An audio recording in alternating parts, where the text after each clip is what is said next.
whether it be guided imagery, grounding techniques, mindfulness, meditation. I mean, there's so many things that a person can do to help with brain health, besides the big three. I always say, like, something is not nothing. So, Yeah. some days, if all you can muster is, you know what, I had 64 ounces of water today. I didn't do anything else, but I had my 64 ounces of water. That's not nothing. Welcome to the First Responder Families podcast, sponsored by Shadowproof at FHE Health, a nationally recognized behavioral health provider. I am your host, Ivana Bada, a director of family services at FHE Health and a family, couples, and trauma therapist. Join me for meaningful conversations and talks that support wellness and mental health of first responders and their families.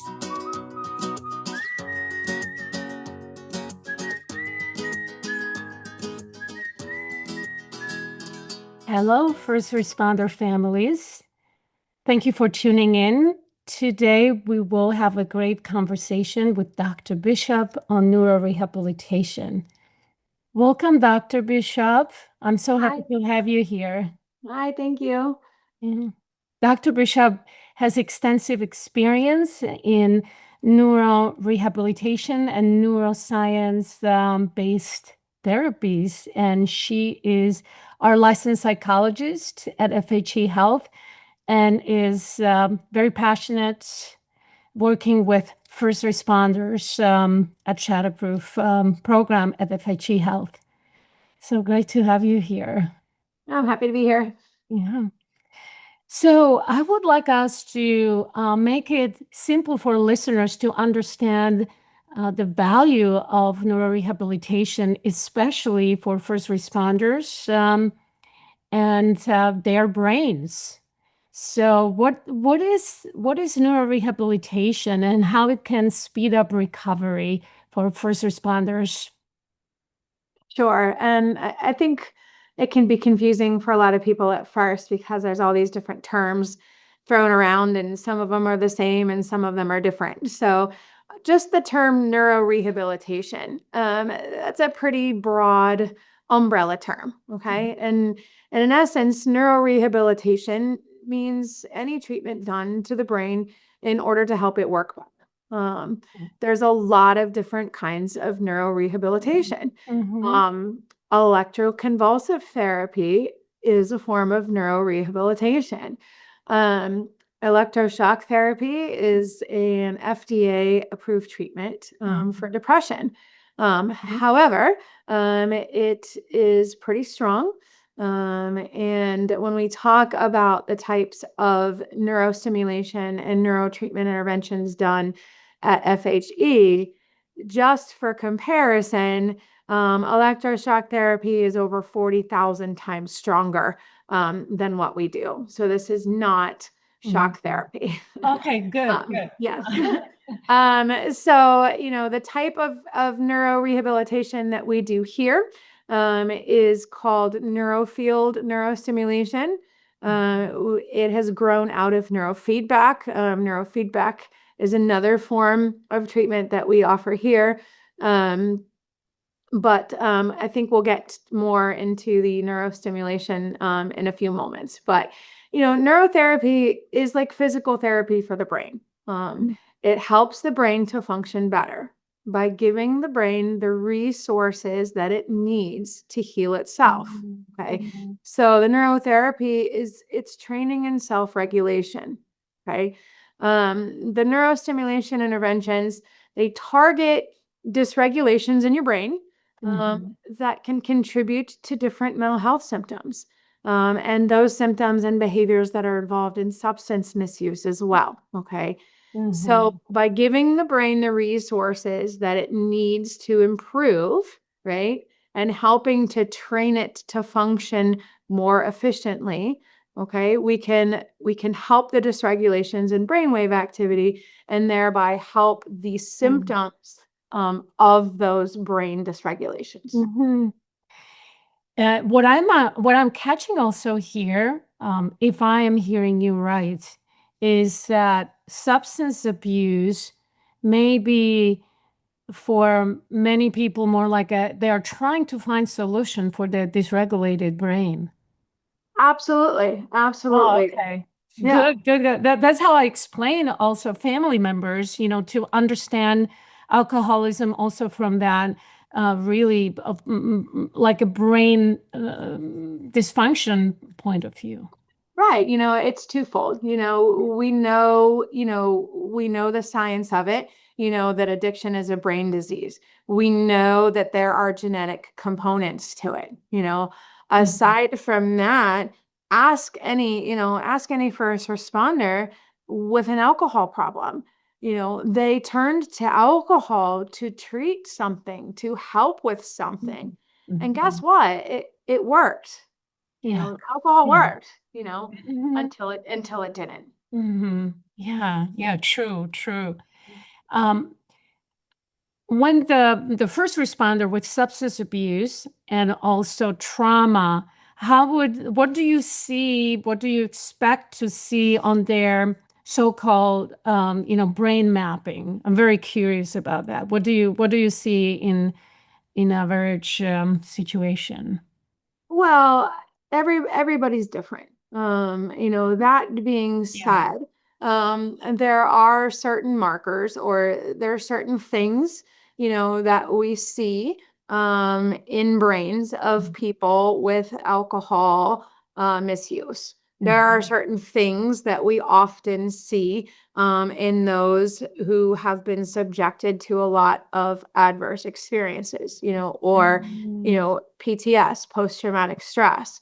The fact of the matter is that repeated adverse experiences Mhm. alter the way a brain works.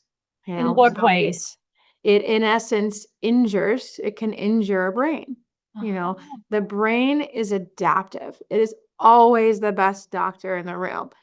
So when it is consistently or repeatedly subjected to really scary things or Mhm. really dangerous things or really bad things, Yeah. it Yeah. it has to look out for number one. So it adapts what it is doing, in order to maintain the status quo.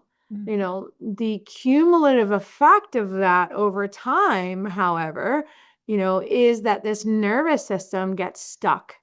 It gets Mhm. stuck in fight or flight arousal. It gets Mhm. stuck in go mode. It gets harder and harder for that brain to bounce back. Mhm. When they're not on call, when they come home to their wives or their families or their dog or the cat, it Mhm. gets harder and harder for that brain to reset, which over time can result in a number of different symptoms. A lot Mhm. of times, the alcohol or the substance use is just a person's attempt at trying to help that nervous system dial down. Mm.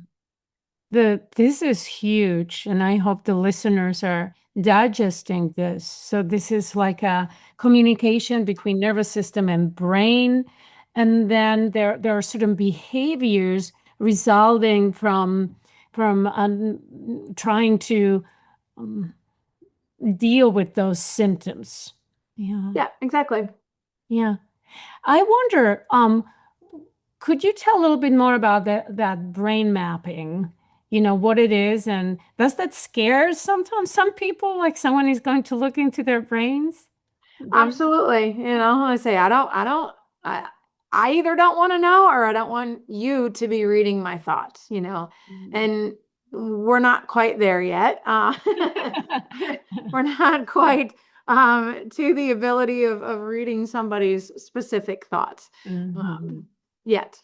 Yeah, but you are reading something, and maybe that actually can be a good thing for people to know, so they can stop being so hard on themselves. It's pretty groundbreaking for a lot of people to see. A brain mapping, the science term of that is a QEEG, okay, quantitative electroencephalogram, right? Which is why everybody around here just says brain map, right? Yes. And it is exactly that. It's the mapping of your person's brainwave activity. So it's kind of like a blueprint, or the way I describe it, it's like, running, you take your car to a mechanic because something's not functioning right. And the first thing they do is run the diagnostics, right? So a brain map is running the diagnostics on our engine, right? And being provided a roadmap of, where the system is off track. So it then, shows us like, this is what your brain is doing, that is contributing to what you're feeling and what you're experiencing. And that in and of itself is very powerful because it explains to the person that there is a reason why they are feeling and experiencing what they're experiencing, that it's not all in their head. Yeah. Yeah. What a relief Yeah. for many of them. Yeah. And what happens next? What is the next course of action? And maybe with that question, you can help us to understand different protocols or different directions of treatment. Sure. So this brain map, this QEEG, what it is, it's a recording of a person's brainwave activity. And we take 3 different recordings, right? Because we want to see how the brain behaves and operates in different states, right? So we do one with your eyes open, we do one with your eyes closed, and then we give a person a very simple task to do, and we record your brainwave activity in that state as well. And what that does is it shows us the relationship of all the different brainwave activity to one another. It shows us the stability of the connections, the pathways, the communication between different brain areas, like, your decision-making area versus your emotional hub, right? And so it shows us the areas where the brain might be generating problematic signals, okay? Shouting too much, being completely offline, things of that nature, right? So those dysregulations, right? What we see in that brain map, it manifests or it correlates to problematic symptoms and behaviors. So things like depression, anxiety, substance misuse, they all have measurable differences in that brainwave activity. Okay. So with all of the advancements in neuroscience, with using AI, for good to our advantage, okay, we can match a person's brainwave activity to certain databases of brains with thousands of brains of certain conditions, like post-traumatic stress, right? So we can see how much of a match a person's brain is to thousands of other people with PTS, So the brain mapping, that assessment, gives us a roadmap that tells us exactly what areas and how a brain is generating problematic signals, okay? It generates a report that kind of summarizes those findings so that we can explain it to the person. And we use that data to come up with a treatment plan. Okay. So, in a very, very simple way, right? We do the brain map and we see that a person is not generating enough delta, right? Delta is delta wave activity, right? So delta is very important for the brain's ability to rejuvenate, reset, heal. It's very pronounced with sleep. Okay. So if somebody doesn't make enough delta activity, we would expect that they are not sleeping well. So when we see that in the map and the results that this person's not generating enough of that slow wave activity, one thing that we can do is mimic that slow wave activity, provide it to the brain, and train the brain to produce more delta activity. And when it does, sleep will improve, energy will improve, mood will improve.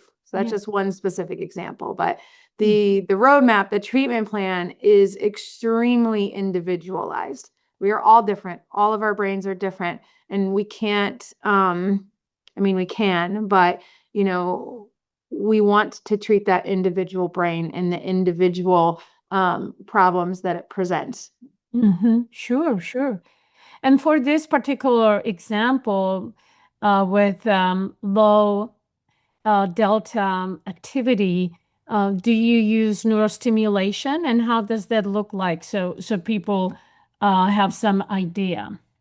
I mean, once you identify what the problem is, there's a lot of different approaches that you can take. Neurostimulation is one of them. Neurofeedback is another option. Just under the neurostimulation umbrella alone, there's a lot of different treatments that we can do within that.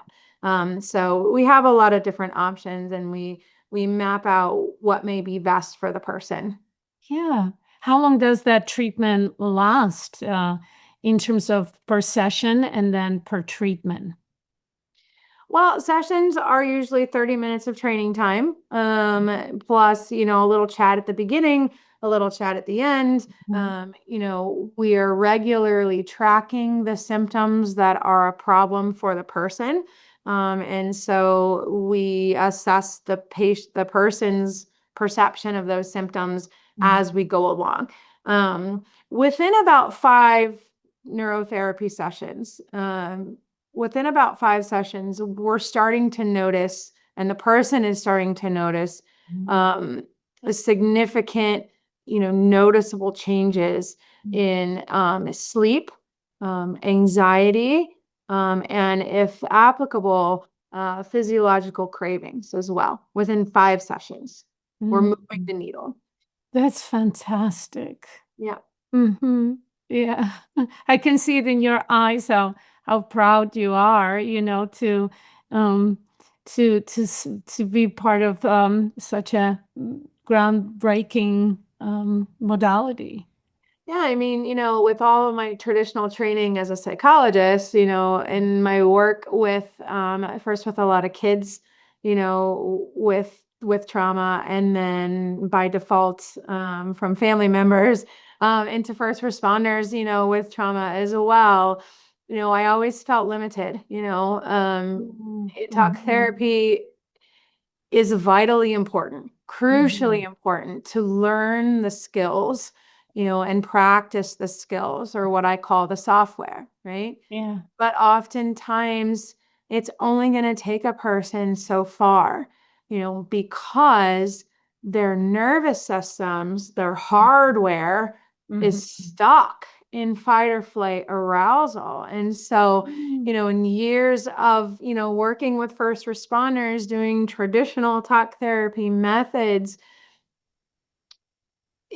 we just got stuck. We could only get so far. So, just learning, being introduced, to neurotherapy interventions, and really understanding, that the system is the body is different systems, and you have to treat all of them. You have to treat the brain. You cannot just treat the mind. And together, when you do treat these different symptoms or systems, that's when change really begins to come along.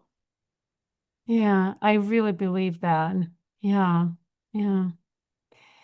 Yeah, I'm just also curious about what continues surprising you in terms of seeing first responders brains and brain mapping, especially if they have like a long life experience of trauma, going back to childhood adversities.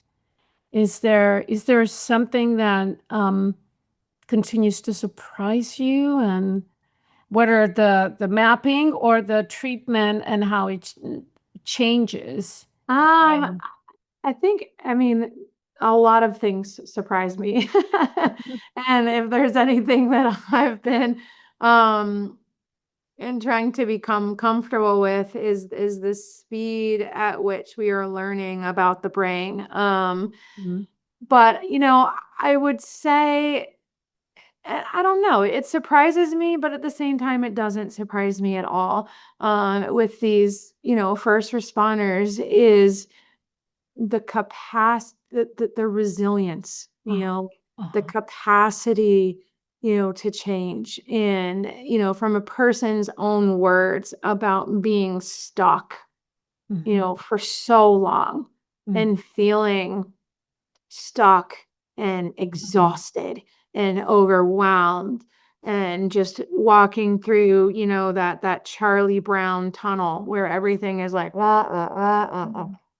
so long. Uh-huh. When they finally find a place like FHE, and it takes a lot to get here. I Uh-huh. mean, it takes a lot to get here.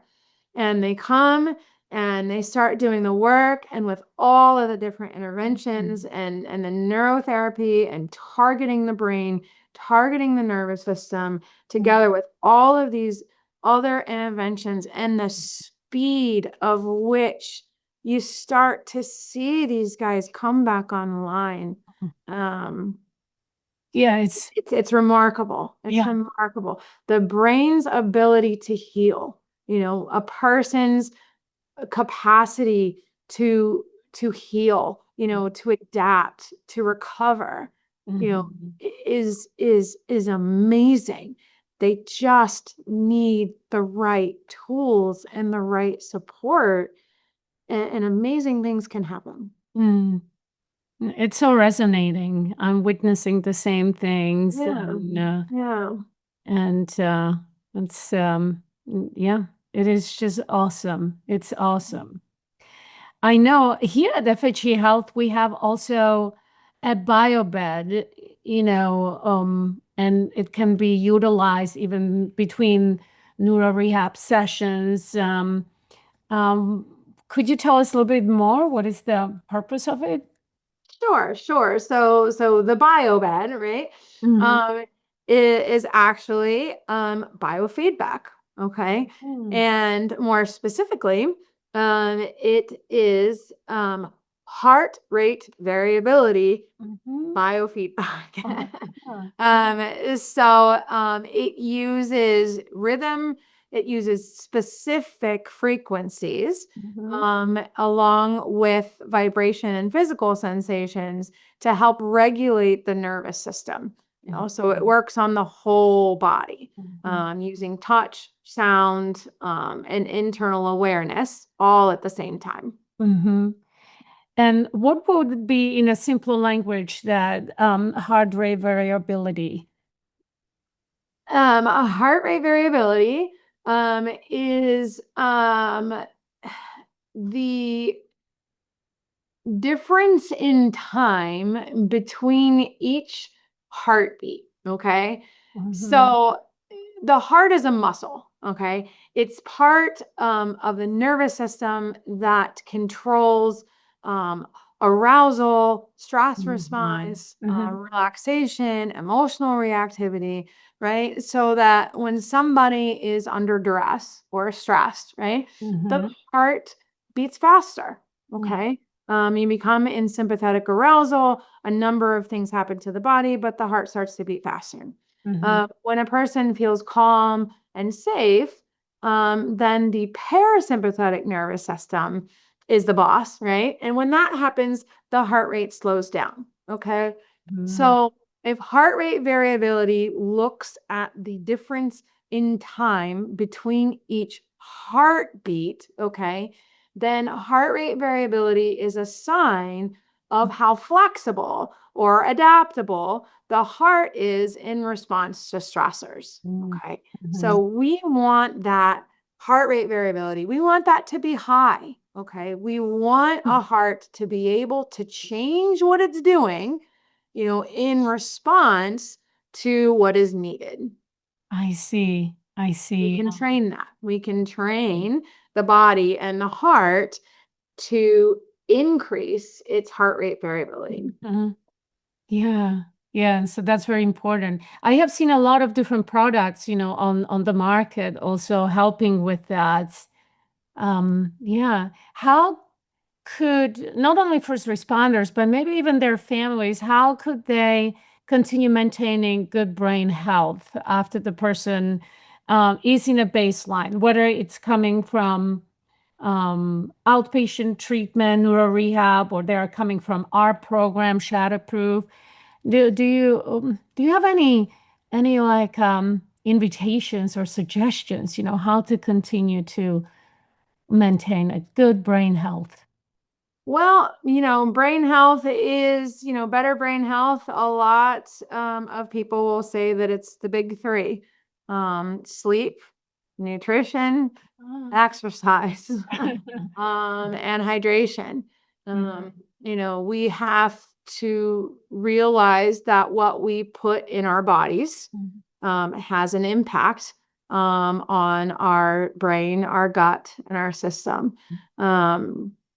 And to maintain better brain health is to keep practicing some of the skills that they learned while here, whether it be guided imagery, grounding techniques, mindfulness, meditation. I mean, there's so many things that a person can do to help with brain health, besides the big three. I always say, like, something is not nothing. So, Yeah. some days, if all you can muster is, what, I had 64 ounces of water today.